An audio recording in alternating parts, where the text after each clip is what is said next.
All right.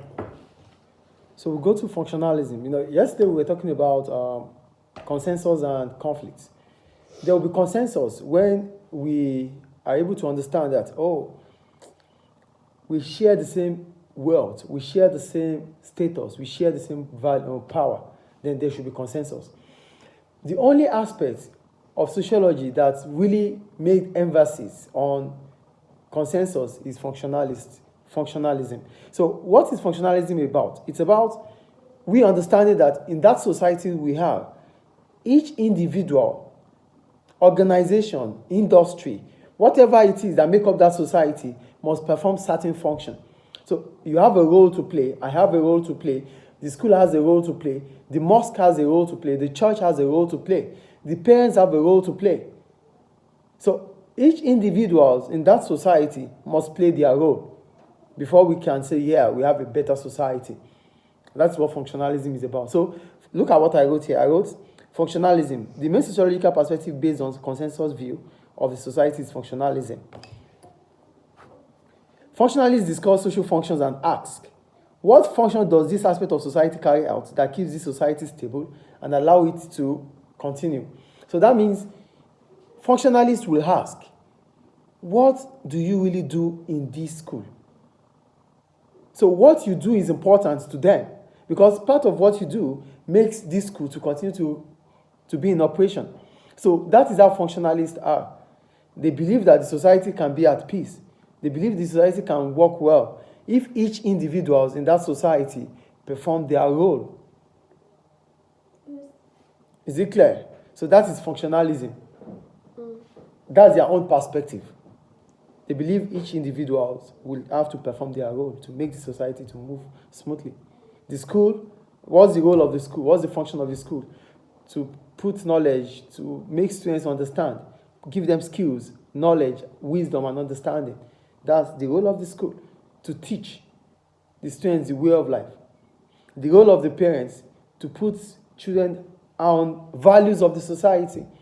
What you have to do when you are outside, what you don't have to do when you are outside. That's the function of the parents.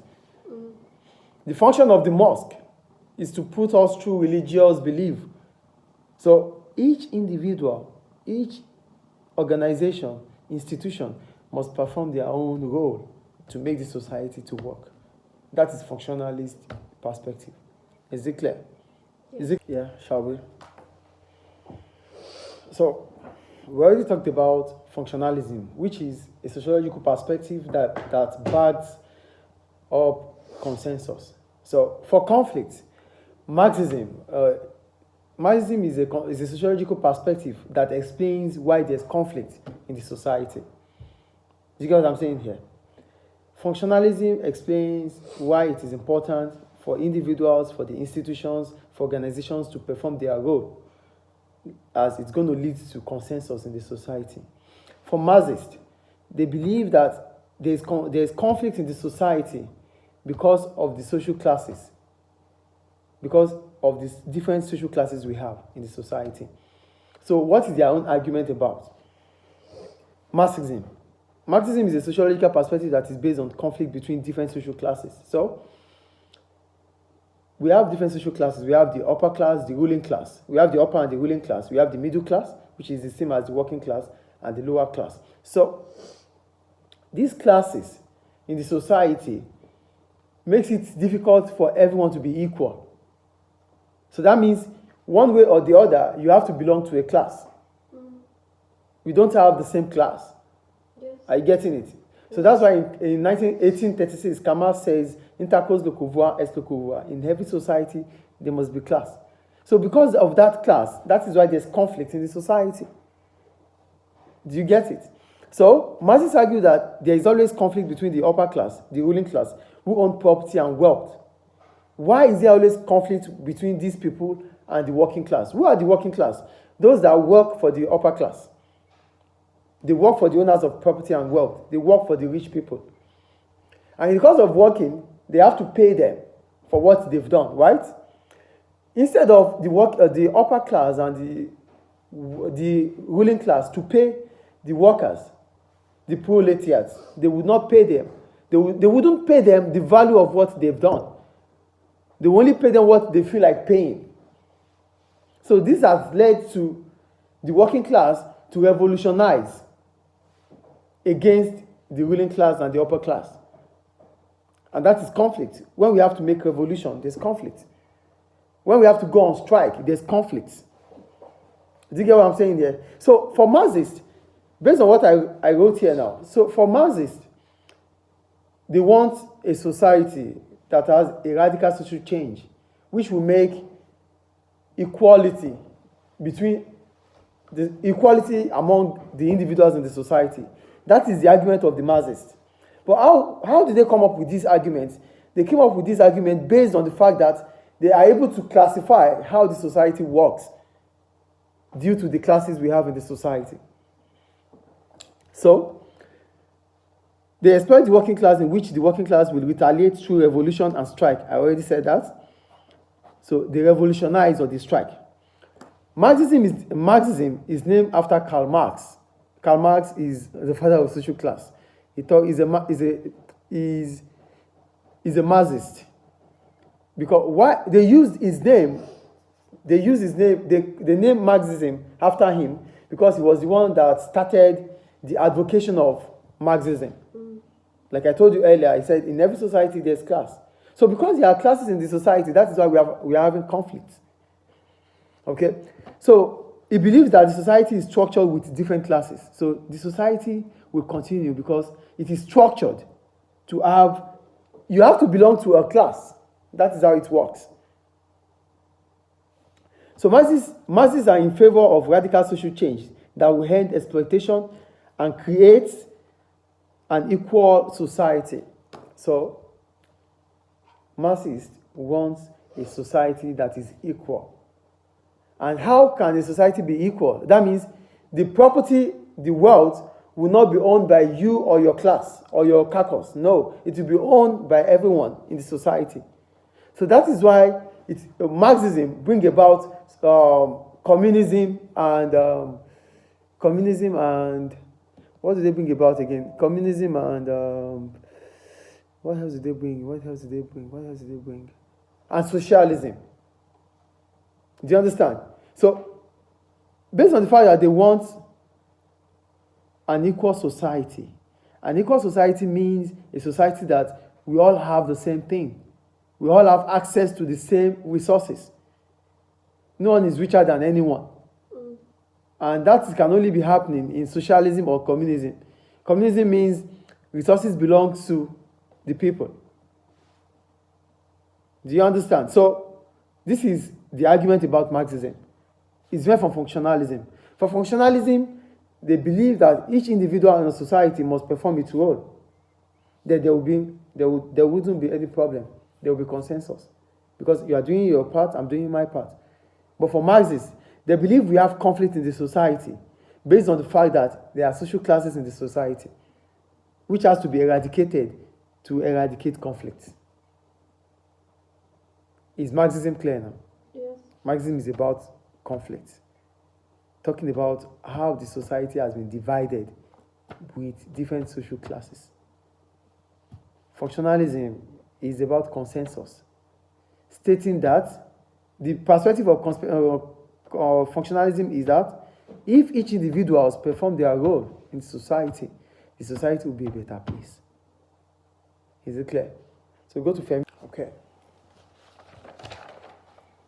The other sociological perspective that talks about conflict is feminism. So for feminism, we are talking about the feminists. So who are these feminists? They believe that society is patriarchal in nature, that men rule the society. That's their own ideology, on their own perspective. So look at what I wrote here. Feminists argue that it is men who control society and who have wealth and power in all aspects of the society. So this implies that the society is patriarchal in nature. So feminists believe that power, wealth, it's all about the men, that they are the one in charge of power and wealth in the society. They rule the society. So the difference between feminists and Marxists is that Marxists believe that there is differences between different classes in the society. But for feminists, they believe the problem is between the different groups in the society, which is the male and the female. Do you get that? So they try to argue that girls tend to do better in school than boys, but when they become men, they earn more than women. Is it true? Girls do better than boys in school. Yes. But when they become men and women, men get more pay than women. Do they get paid more? Yeah, feminists, this is their argument. Maybe I'm asking you. Is it true? It depends on how you see it. It's a sociological perspective, which I'm going to be neutral for. I am neutral on it. I'm just going to teach you, like, oh, then you will base the society on your own perspective. Do men get paid more? Yes, most of the time, yes. And there are reasons for that. Men work extra hours than women. No, women can work extra hours too. Men stay more at work than women. Women take time off for family. So this might make them to earn less than women. So that's the argument about that. So feminists are seen as anti-men, but they argue that equality will bring benefit for men also. So feminists believe that we are not against men, but the point is that if men and women are equal, it will still be beneficial to men. So that is their own argument. Are you with me? Yes. So we have two types of feminists. We have the liberal feminist and the radical feminist. For the liberal, what do they believe on? They don't base their own perspective on conflict. Though feminism is about conflict, you understand. But for the liberal feminist, they believe that the society is making, the society is trying to ensure that there's equality between men and women. So look at what I wrote here. I said they believe that major advances have been made and equality can be reached.